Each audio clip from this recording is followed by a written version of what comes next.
नमस्कार दोस्तों। ज्ञान गंगा चैनल के हिंदी कहानियों में मैं वंदना श्रीवास्तव आपका स्वागत करती हूँ। आज की मेरी कहानी है मन के कैदी। कहते हैं ना, माया मरी न मन मरा, मर मर गया शरीर। माया मरी न मन मरा, मर मर गया शरीर। आशा तृष्णा ना मरी, कह गए दास कबीर। जी हाँ दोस्तों, आज की कहानी इसी पर आधारित है। दोस्तों, मनुष्य का सबसे बड़ा मित्र और सबसे बड़ा शत्रु उसका मन ही होता है। यह उसे सफलता की ऊंचाइयों तक ले जा सकता है या अंधकार में भी धकेल सकता है। यह कहानी एक ऐसे व्यक्ति की है जो अपने ही मन का कैदी बन गया था, लेकिन वह सत्य का बोध हुआ जब उसे, तो उसने जो निर्णय लिया वह किसी के लिए प्रेरणादायक ही बन गया। तो आइए सुनते हैं पूरी कहानी क्या है। राघव एक साधारण लेकिन अत्यधिक प्रतिभाशाली व्यक्ति था। बचपन से ही वह बहुत ज्यादा मेहनती था और अपने माता पिता को गर्व महसूस कराना चाहता था। लेकिन जब वह युवा हुआ तो उसके जीवन में एक मोड़ आया जिसने सब कुछ बदल दिया। राघव की शादी स्नेहा नाम की एक लड़की से हुई। स्नेहा जो बेहद समझदार और स्नेही स्वभाव की बच्ची थी। दोनों का वैवाहिक जीवन बहुत अच्छा चल रहा था, लेकिन धीरे धीरे राघव के मन में सफलता की लालसा इतनी बढ़ गई कि वह जीवन के अन्य पहलुओं से दूर होता चला गया। वह हर समय पैसा कमाने की धुन में लगा रहता। स्नेहा उसे बार बार समझाने की कोशिश करती, लेकिन राघव जिंदगी में सिर्फ पैसा ही सब कुछ नहीं होता, रिश्ते भी मायने रखते हैं। लेकिन इतना समझाने के बावजूद भी राघव के कानों पर जूं नहीं रेंगती थी। उसके अंदर बस एक ही आवाज गूंजती थी कि मुझे सफल होना है, मुझे सफल होना है, मुझे और ऊंचाइयों को छूना है। बस इसी अंधी दौड़ में भागते हुए उसने स्नेहा की भावनाओं को भी नजरअंदाज कर दिया। स्नेहा अक्सर अकेली बैठी अपने बीते दिनों को याद करती और सोचती कि क्या वाकई राघव वही व्यक्ति है जिससे उसने प्रेम किया था। राघव ने अपनी मेहनत और लगन से एक बहुत बड़ा व्यापार खड़ा कर लिया। उसके पास ऐशो आराम की हर चीज थी, लेकिन जो नहीं था वह था मन की शांति। एक दिन उसकी मुलाकात एक साधु से हुई। साधु ने उसकी आंखों में झांक कर कहा, बेटा, तुमने बहुत कुछ पा लिया है, लेकिन खुद को खो दिया है। राघव हंस पड़ा। हंसते हुए उसने कहा, महाराज, आपके जैसे लोग ही तो दुनिया की असली सच्चाई नहीं समझते। आपको पता है, पैसा ही सब कुछ है। साधु मुस्कुराए और बोले, बेटा, अगर ऐसा है तो तुम्हारी आंखों में संतोष क्यों नहीं दिखाई देता। राघव को यह बात चुभ गई। वह वापस अपने घर आया, लेकिन उस रात वह सो नहीं सका। उसे एहसास हुआ कि उसके पास सब कुछ होते हुए भी एक अजीब सी बेचैनी है। अगली सुबह उसे एक चिट्ठी मिली। यह उसकी माँ की चिट्ठी थी, जो गांव में अकेले रहा करती थी। जिसमें लिखा था, बेटा, तुमसे मिले कई साल हो गए। सुना है कि तुम बहुत बड़े आदमी हो गए हो। मुझे तुम पर बहुत गर्व है मेरे बच्चे।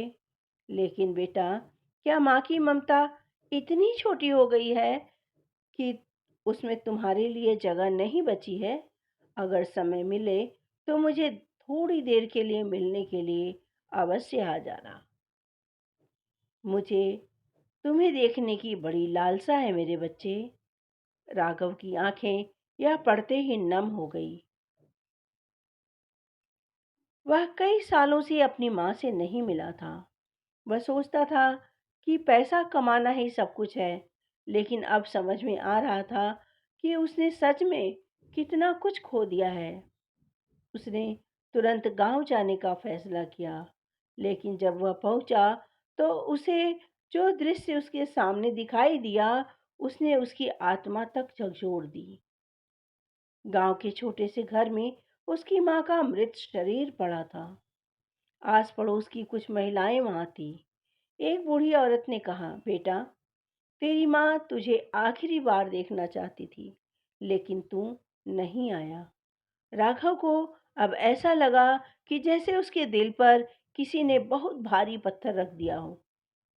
वह माँ के पैरों से लिपटकर रो पड़ा और कहने लगा, माँ, माँ, मुझसे बहुत बड़ी भूल हो गई माँ। माँ, मुझे माफ कर दो। लेकिन माफ करने के लिए अब उसकी माँ नहीं थी। अब तो बहुत देर हो चुकी थी। उस रात राघव घर के आंगन में अकेला बैठा था। उसकी आंखों में आंसू थे और मन में पछतावा।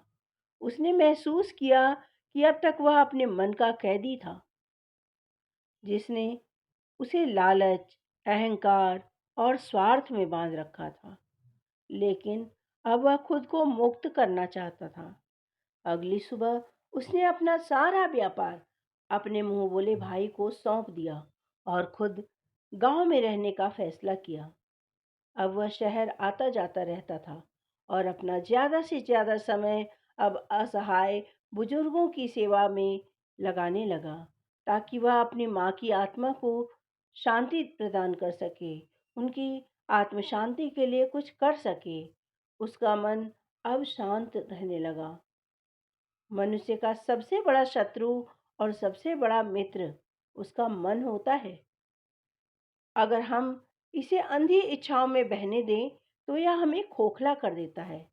लेकिन अगर हम उसे सच्चाई की रोशनी में मार्ग दिखाएं तो यह हमें आत्मिक शांति की ओर ले जाता है। राघव का जीवन इस बात का प्रमाण था कि सफलता वही है जिसमें मन को शांति मिले, वरना हम अपने ही मन के कैदी बनकर रह जाते हैं। याद रखें, असली सफलता वही है जो मन को शांति देती है। अगर यह कहानी आपके दिल को भी छू गई हो तो इसे अपने दोस्तों और परिवार के साथ जरूर साझा करें। हो सकता है यह कहानी किसी की सोच बदलने में मददगार हो। क्या आप भी कभी अपने मन के कैदी बने हैं? अपनी राय हमें कमेंट करके बताएं। जीवन में सफलता और रिश्तों के बीच संतुलन बनाए रखना बहुत जरूरी है। इस पर आपकी क्या विचार है दोस्तों? अगर आपको यह कहानी पसंद आई हो तो इसे लाइक करें, शेयर करें और हाँ, मेरे चैनल पर नए हैं तो चैनल को सब्सक्राइब अवश्य करें। और हाँ, बेल आइकन को हिट करना बिल्कुल भी न भूलें, ताकि ऐसी और प्रेरणादायक कहानियाँ आप तक पहुँचती रहें। और इस कहानी से आपने क्या सीखा, नीचे कमेंट्स में लिखकर अवश्य बताएं। मिलती हूँ फिर एक नई कहानी के साथ। तब तक के लिए अपने इस दोस्त को आज्ञा दीजिए। और हाँ, मुझे बताइएगा ज़रूर दोस्तों कि आपको मेरी कहानी कैसी लगी। लाइक कमेंट्स अवश्य कीजिएगा, जिससे मुझे पता चलता रहे कि आपको मेरी कहानियाँ कैसी लगती हैं। बाय बाय मेरे प्यारे दोस्तों।